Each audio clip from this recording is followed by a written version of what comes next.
Kita kemarin tugasnya sampai mana sih? Kok nggak ada ya?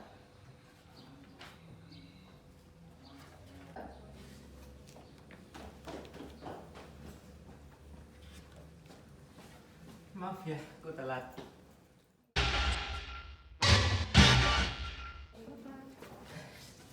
Tugasnya banyak banget sih. Ya kalau nggak dikerjain nggak selesai, mending dikerjain langsung. Iya benar. Kemarin tugasnya tentang orde baru bukan sih? Enggak, kemarin tuh suruh diskusinya tuh tentang orde lama. Oh iya. Masa orde lama tuh yang gimana sih? Aku lupa deh.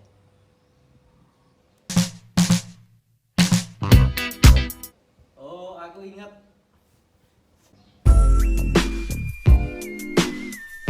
Jadi gini. Saudara ketua dan saudara-saudara anggota Konstituante yang terhormat. Pada hari ini sudah ada tepat 2 tahun, 5 bulan dan 12 hari berlangsung. Soekarno dalam hal ini telah memberikan usulan-usulan kepada konstituante terhadap kembalinya Undang-Undang Dasar 1945 dan ingin mewujudkan demokrasi terpimpin dalam suatu pidato yang panjang berjudul Respublika, sekali lagi Respublika. Saya minta supaya konstituante bersama-sama dengan pemerintah menetapkan suatu undang-undang dasar Republik Indonesia yang sesuai dengan jiwa, watak, dan kepribadian bangsa Indonesia sendiri. Namun usulan Soekarno tersebut tidak diterima. IPKI, PNI, dan PKI menyarankan agar konstituante membubarkan diri. Saya minta janganlah konstituante menjadikan tempat berdebat bertele-tele, suatu medan pertempuran bagi partai-partai atau pemimpin-pemimpin politik.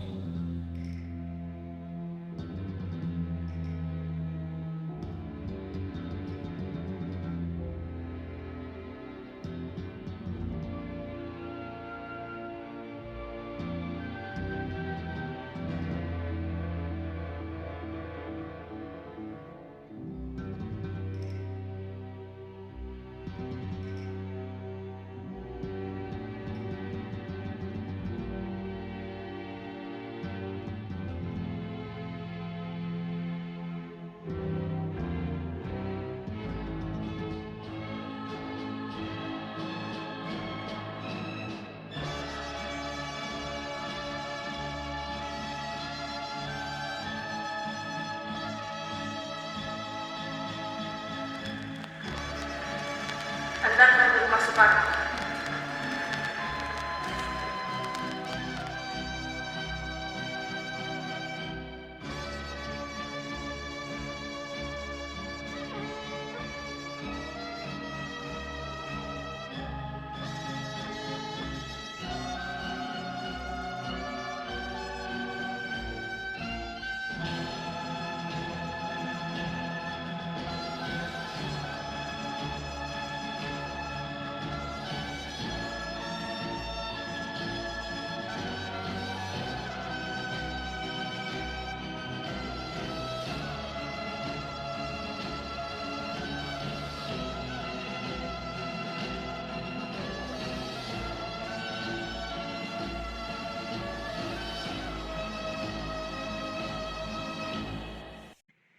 Nomor 301.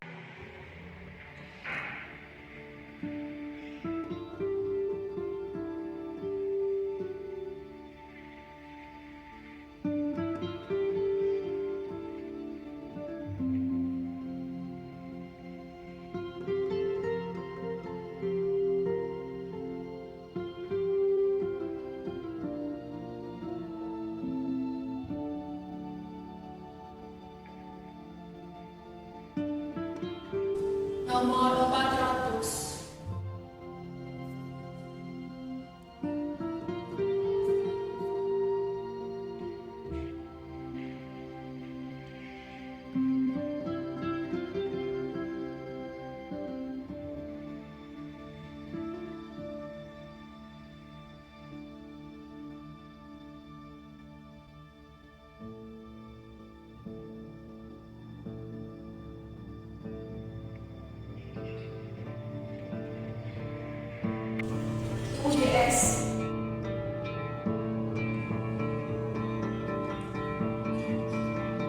D194.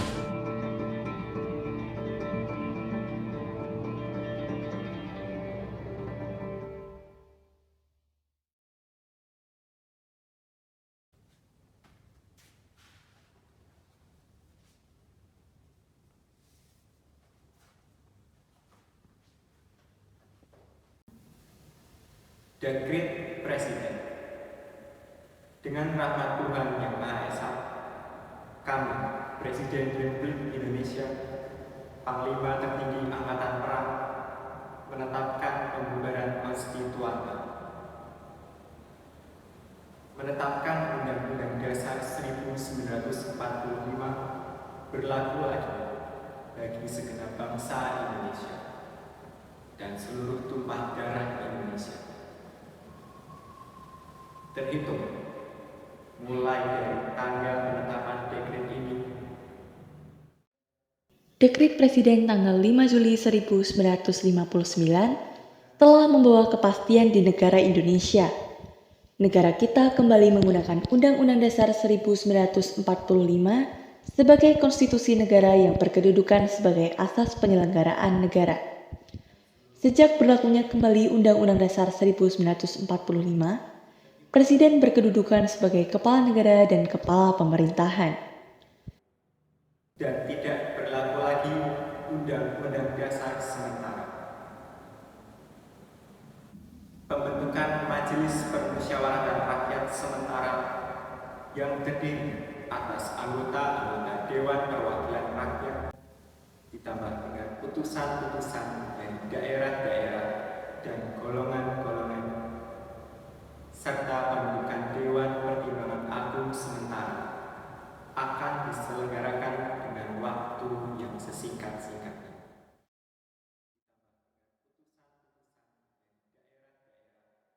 Pada periode ini, muncul pemikiran di kalangan para pemimpin bangsa Indonesia yang dipelopori Presiden Soekarno. Presiden Soekarno memandang bahwa pelaksanaan demokrasi liberal pada periode yang lalu hasilnya sangat mengecewakan. Sebagai akibat dari kekecewaan tersebut, Presiden Soekarno mencetuskan konsep demokrasi terpimpin. Pada mulanya, ide demokrasi terpimpin adalah demokrasi yang dipimpin oleh hikmat kebijaksanaan dalam permusyawaratan perwakilan. Namun lama-kelamaan bergeser menjadi dipimpin oleh presiden atau pemimpin besar revolusi. Akhirnya segala sesuatunya didasarkan kepada kepemimpinan penguasa, atau dalam hal ini pemerintah. Jakarta, pada tanggal 5 Juni 1959, atas nama rakyat Indonesia, Presiden Republik Indonesia, Panglima Tertinggi Angkatan Perang, Soekarno. Oh gitu ya, tapi dengan dikeluarkannya dekret presiden memberikan dampak bagi Indonesia nggak sih? Ya adalah banyak banget penyimpangan yang terjadi gara-gara dikeluarkannya dekret presiden. Oh, contohnya apa ya? Yang presiden berkuasa seumur hidup itu bukan sih? Ah iya bener, tapi banyak kok penyimpangan yang lain. Tapi aku lupa. Masa udah lupa sih? Ini loh penyimpangan-penyimpangan yang terjadi. Pelaksanaan pemerintahan pada periode ini, meskipun berdasarkan Undang-Undang Dasar 1945, tetapi kenyataannya banyak terjadi penyimpangan terhadap Pancasila dan Undang-Undang Dasar 1945. Berikut ini adalah beberapa penyimpangan selama pelaksanaan demokrasi terpimpin. 1.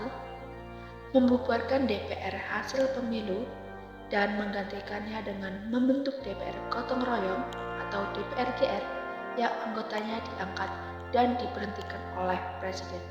2. Membentuk MPR sementara yang anggotanya diangkat dan diberhentikan oleh Presiden. 3. Penetapan Insinyur Soekarno sebagai Presiden seumur hidup oleh MPRS. 4. Membentuk Front Nasional melalui penetapan Presiden nomor 13 tahun 1959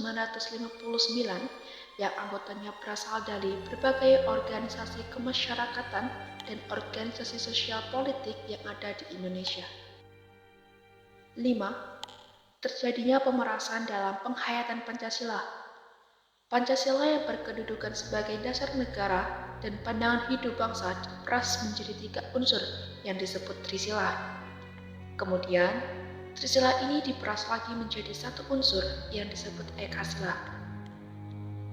Ekasila inilah yang dimaksud dalam naskah nasionalis, agama, dan komunisme. Oh gitu ya, berarti besok kalau kita ditanya Kak Bambang, kita udah paham tentang masa Orde Lama. Yoi. Berarti diskusi hari ini sudah selesai kan?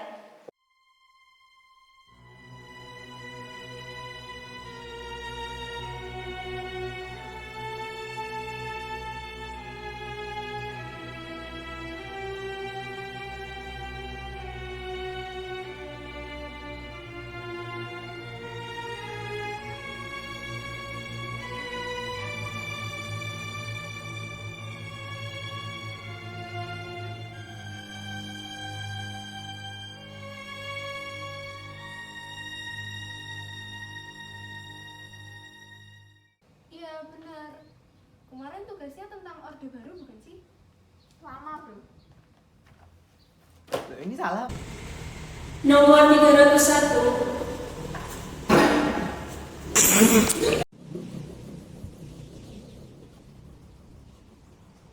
Nah, ini